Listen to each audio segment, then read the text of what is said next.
Students, मैं एक नए चैप्टर्स की शुरुआत करने जा रहा हूँ इस यूट्यूब के माध्यम से। और मैं इस चैनल पे शुरुआत कर रहा हूँ एक टीचिंग क्लास को लेकर के। तो आज मेरा पहला क्लास होगा नंबर सिस्टम के बारे में। आज हम नंबर सिस्टम के बहुत सारे टाइप्स के बारे में जानेंगे, जैसे natural numbers, whole numbers, integers, rational numbers, irrational numbers और भी नंबर्स के बारे में हम जानेंगे। तो आज हम शुरू करते हैं पहले चैप्टर के पहले टाइप यानी नेचुरल नंबर्स के बारे में। नेचुरल नंबर्स को समझना बहुत ज़रूरी है। नेचुरल नंबर्स क्या है? नेचुरल नंबर्स वो नंबर्स होते हैं जिससे हम किसी चीज़ को काउंटिंग करते हैं, गिनते हैं। जैसे 1 2 3 4 5 6 7 8 9 10 इस तरह से किसी भी ऑब्जेक्ट को हम काउंट करते हैं। जैसे 2 ट्रीज, 4 विंडो, इस तरह से जो काउंटिंग की चीज़ें होती है जिसकी मदद से हम काउंट करते हैं। जैसे 2 mens, 2 roads, 2 books, 3 books, 4 rivers, इस तरह से जितने भी हम काउंट करते हैं, नदी को, तालाब को, झील को, रोड को, वस्तुएं को, सारी चीज़ की को काउंटिंग करने के लिए हम इसी नंबर्स का इस्तेमाल करते हैं।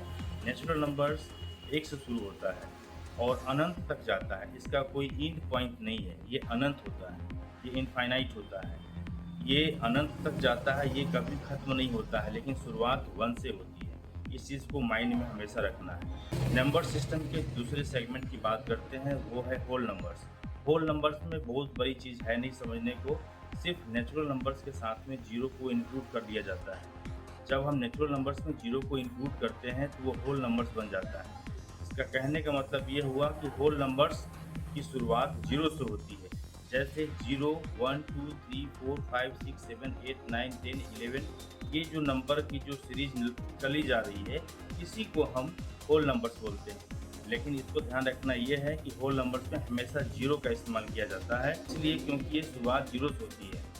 0 1 2 3 4 5 से लेकर के अनंत तक किया जाता है। ये कभी इंड नहीं होता है, लेकिन शुरुआत जीरो से होती है।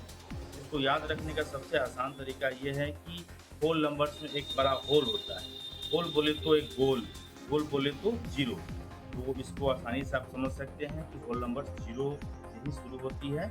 ये होल नंबर्स और नेचुरल नंबर्स मैं पढ़ा दिया हूँ, सिखा भी दिया हूँ।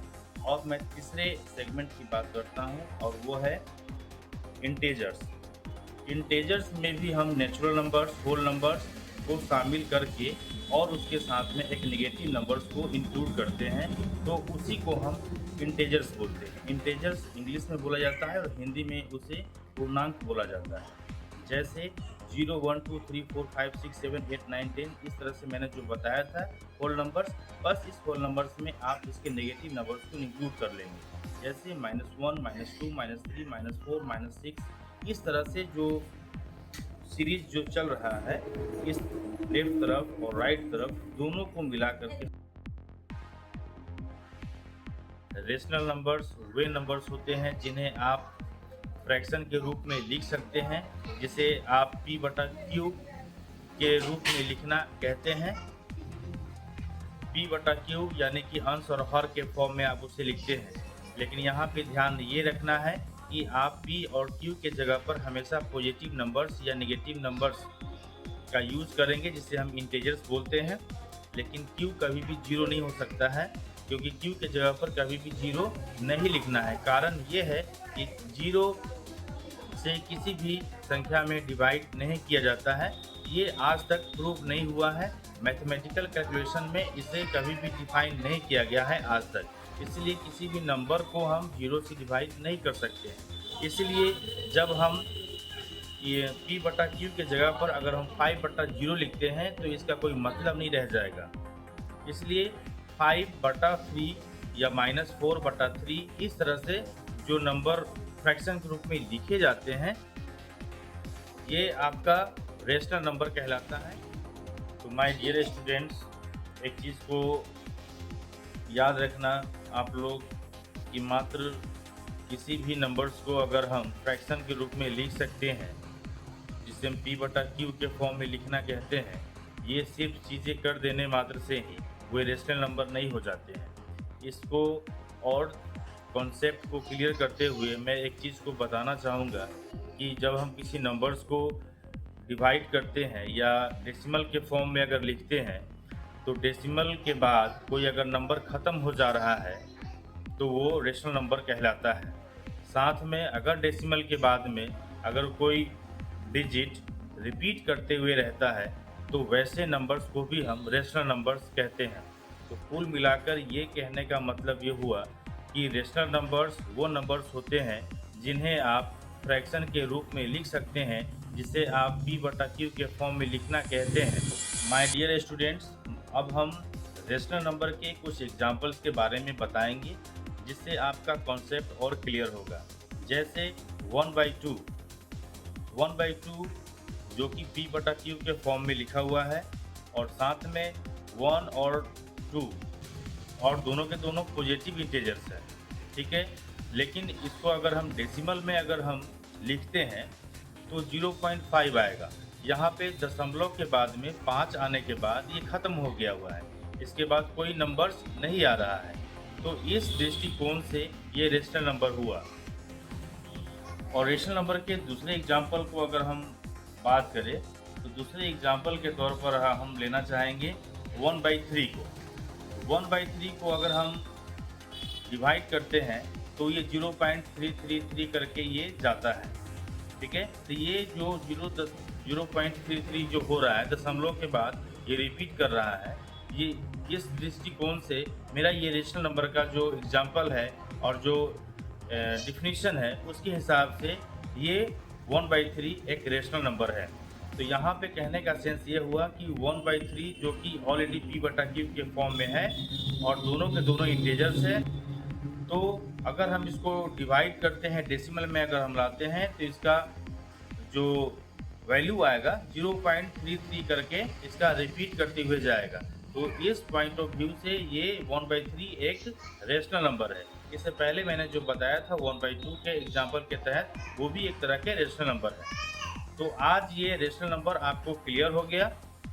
अभी तक आप हमारे इस YouTube चैनल को सब्सक्राइब नहीं किए हैं तो प्लीज़ इस YouTube चैनल को सब्सक्राइब ज़रूर करें, और वीडियो इन्फॉर्मेटिव लग रहा है तो इसे लाइक ज़रूर करें। तो टॉपिक पर वापस हम आते हैं और हम बात कर रहे हैं इरेशनल नंबर के बारे में।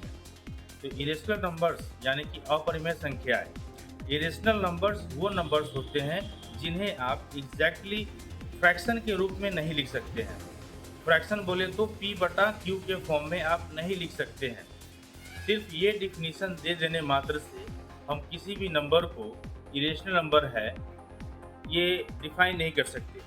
इरेशनल नंबर को डिफिनीशन के साथ में एक चीज़ और होना ज़रूरी है, जैसे किसी भी नंबर्स को अगर हम डेसिमल में लिखते हैं, अगर वो दशमलव के बाद ख़त्म नहीं होते हैं, रिपीट करने वाली पैटर्न नहीं होती है, जैसे 0.33 करके ये रिपीट नहीं कर रहा है, साथ में वो कोई इंडिविजुअल नंबर्स आए जा रहे हैं जैसे 0.146987 इस तरह के जो इंडिविजुअल्स नंबर्स आ रहे हैं जो ख़त्म नहीं हो रहे हैं, तो वैसे नंबर्स को हम इरेशनल नंबर कहते हैं।